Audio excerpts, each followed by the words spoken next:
Welcome to VLearn, Virtual Learning Network. This is session number 9 of the subject Retail Marketing, and the chapter is Product Merchandise. Topics to be covered are Introduction, Merchandising, Cross-Merchandising, Objectives of Merchandising, Merchandise Planning, Category Captains, Private versus National Brands, Quality as a Parameter of Merchandising, Merchandise Mix, Factors affecting merchandise mix decisions, merchandise logistics and supply chain management. Introduction. Retailer is into the primary function of buying from some sources and making it available to the customer at convenient sizes at a proper price. This process is known as merchandising. So when a retailer purchases things from his or her sources and makes it available to the customer at the right time, at the right price, in convenient sizes, that is known as merchandising. Whenever you go to a retail store, you are on the lookout for products which fulfill your needs. It's a welcome fact that customers do not have a pre-planned list of products to be brought. Majority of the buying is done by customers in a store is impulse buying, which appeals to the customer at that point of time. Majority of the customers buy from that only. Interestingly, none of the retail stores can survive if they count on customers who have planned what to purchase from the store. It's the merchandise which is displayed in the store arouses the intention of the customers. This in turn develops an urge amongst the customers to buy. So if the retail stores have particularly displayed everything and in an attractive manner, then the customer develops an urge to buy, and no retail store can survive if the customer has planned what to purchase. Therefore, we can say that merchandise is the core of retailing, and buying and selling of merchandise is the central retail function. Merchandising comprises of planning as to what to purchase for the outlet, obviously to resell, how much to purchase and at what price to purchase. Thereon, maintaining proper stocks of merchandising is a critical function. So what to purchase, how much to purchase from where, and maintaining proper stocks is the proper function of merchandising and of the store as well. Cross-merchandising. Each retailer wants to boost his sales. The increase in sales can be either through the main line of products which he is stocking or complementary goods which may arouse interest in the customer. Maintaining stocks of complementary goods along the main line is known as cross-merchandising. It makes it relatively easy for the retailer to convince the customer with a wider range of same utility products for the ultimate purchase. So when the customer is buying a main line of product and then the complementary goods are also available, that may arouse the interest of the customer. Objectives of merchandising. A retailer must keep in mind the following factors: diversity in requirements of the customers, fashion or market trends, suppliers' capacity to supply, competitors' merchandising strategy, warehousing capacity and warehousing costs. Objectives of merchandising. Customers have different sets of requirements. Thus, a chain of store catering to the same type of target segment has a different set of assortment of products kept in its separate stores depending upon the geographic location and demographics of the place. Fashions and market trends are a big time indicators of sales trends in the present as well as in near future. So fashions and market trends, they are indicators of sales trends in the future as well as in the present. A retailer on the basis of last couple of years and the current trends can predict the type of demand which he will see in future.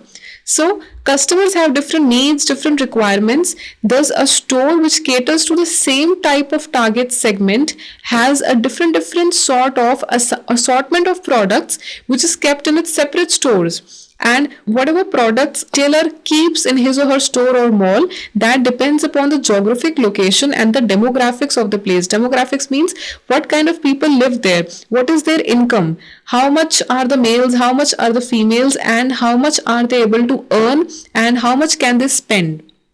Fashion and market trends, they are also indicator of the sales which can retailer observe. Merchandise planning, we have to keep in mind the following considerations: types of merchandise, merchandising objectives, category or unit forecasts, budget, assortment planning, timing and strategic considerations.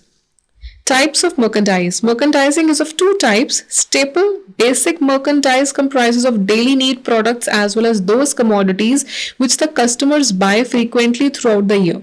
Fashion merchandise comprises of luxury items as well as products related to fashion, style, and status. Depending upon the type of merchandise, the planning may differ. Merchandising objectives. It's most essential that we look into the fashion trends and the category and unit forecast before planning out our merchandise.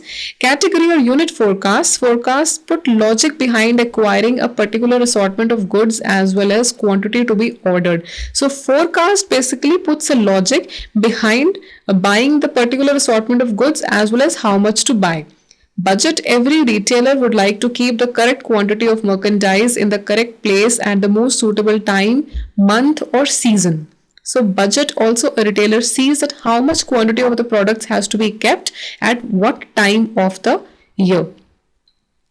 Strategic considerations. Here, the retailer is cautious about his financial as well as space limitations. So, whatever budget limitations as well as how much a person can keep in the store or the mall. Timing. Procuring grains by a big grocery shop can become very strategic proposition if proper time is kept in mind. So time is also a huge factor. Strategic assortment planning. For having the best returns, it's essential that the store is able to stock what the customer needs, especially the size requirements and design, color, shade, etc. Category. That is an assortment of items with a reasonable degree of substitutability. For instance, when we go to a ready-made garment shop, we expect that it would have ready-made for men, women as well as children. These three can be termed as distinct categories. So they have different categories for men, women or children. Category captains. There are circumstances that for a particular item, one supplier become the favorite of all the retailers or say a majority. So for a particular item, one supplier becomes a favorite of all the retailers.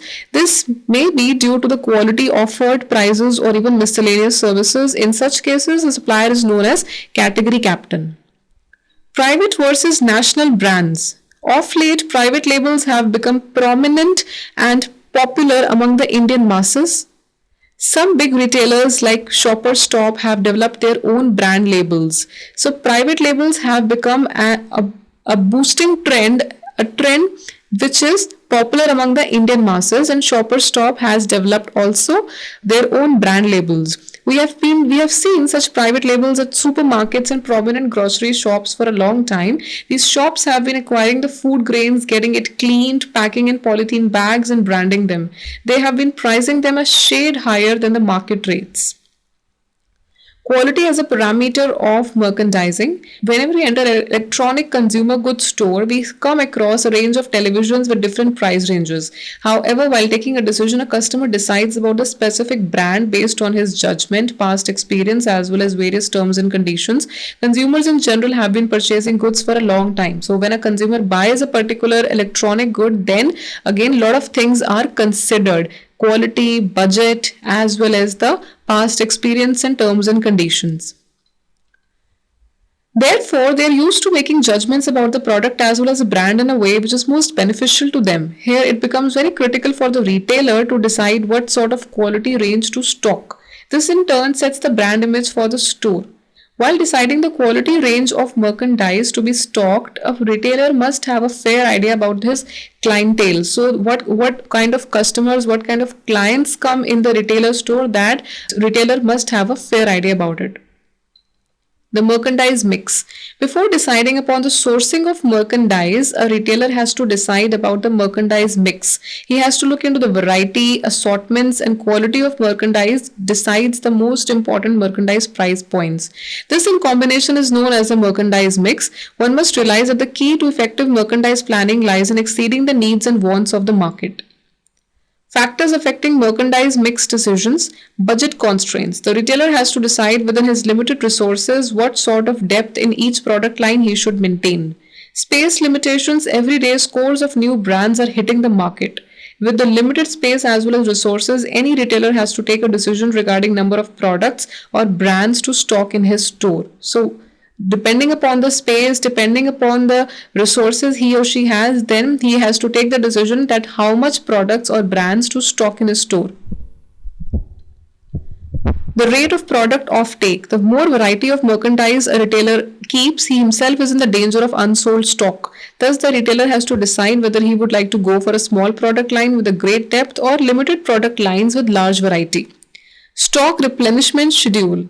The retailer should be well aware about the present level of inventory, reordering level, danger level, as well as the lead time taken by the supplier or vendor to supply the goods. Merchandise logistics. Each retailer would like to receive his merchandise as early as possible. For this, he needs to do logistic planning, select modes of transportation as well. Not only does the retailer plan to receive the goods in time, but also strategically plan the reverse logistics to send goods to other stores of the chain. Similar reverse logistics can also be planned for returning any below standard goods back to the vendor. Supply chain management. An efficient coordination within the supply chain of an organization is known as supply chain management, where the retailer maintains coordination with the supply chain of the organization. A typical supply chain would include producer, agents are brokers, wholesalers, retailers, and consumers. So this is a basically typical supply chain. Duties of a merchandise manager. In large retail stores like Shoppers Stop, Pantaloons, Chennai Central, there are professionals to deal with this vital function of the retailing. It's very much possible that one retail store has got multiple merchandise managers depending upon specific categories. Planning. This is the first basic step for merchandise manager to be successful in his endeavor. Since once the season starts, the retail store may not have the time to fine-tune their merchandise plan. So planning is very important, what kind of products to keep and how to basically sell them. Organizing. Merchandise manager has to organize the merchandising process, which starts with collecting the sales forecasting data, then proceeding on to the budget. Directing. It's the responsibility of a merchandise manager to not only guide the buyers regarding what and how to purchase, but also to train them to work efficiently. So also it is very important that he or she maintains that work ethic and guides his or her staff members to work efficiently. Coordinating. The essence of merchandising lies in coordination. The merchandising manager needs to coordinate with various people to achieve the required results. Controlling. At any given point of time, multiple factors influence the business of a retailer. Therefore, it's possible that a retail store is unable to achieve its targets in merchandise performance due to such factors. So, it's a duty of a merchandise manager to look into the reasons and apply control. So, applying control is very much important for the growth of the retailer's business. So that was all about how to sell and what to keep in the stocks, how much quantity a retailer should keep. So these are some of the questions. You have to do it yourself. Describe various considerations to be kept in mind while doing merchandise planning, and select a category and make a list of national brands in that category. Now select some private brands and evaluate the comparative performance and benefit to the retailer. So national brands as well as the private brands. That's all. Thank you. Happy learning. We learning.